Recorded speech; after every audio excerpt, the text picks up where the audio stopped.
నీవు జీవముతో ఇంకా ఉన్నావనంటే దేవుడు నీకు పెట్టిన భిక్ష. కొంతసేపు కనబడి అంతలోనే మాయమైపోయే ఆవిరి వంటి ఈ జీవితానికి ఇంకా ఆయుష్ ఇచ్చినాడనంటే దేవుడు నిన్ను ఇంకా ప్రేమిస్తున్నాడు, ఇంకా నీ మీద కనికరము చూపుతున్నాడు.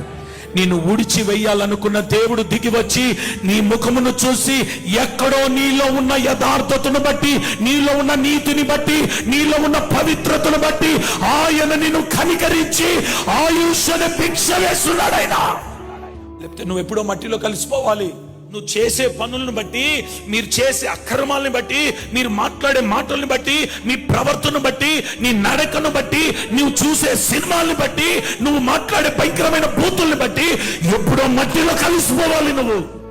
కానీ దీపము పెట్టుకొని వెతుక్కుంటా నీ దగ్గరకు వచ్చి అలా చూసినప్పుడు ఆయనకెక్కడో నీలో కొంచెం నీతి కనబడింది, నీలో ఎక్కడో కొంచెం పవిత్రత కనబడింది, నీలో ఎక్కడో కొంచెం యథార్థత కనబడింది.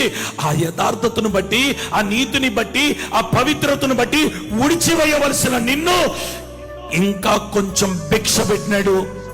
ఇప్పుడైనా మారుతావని. మీరందరూ ఒక పరిపూర్ణమైన నిర్ణయంలోనికి వచ్చేదరుగాక.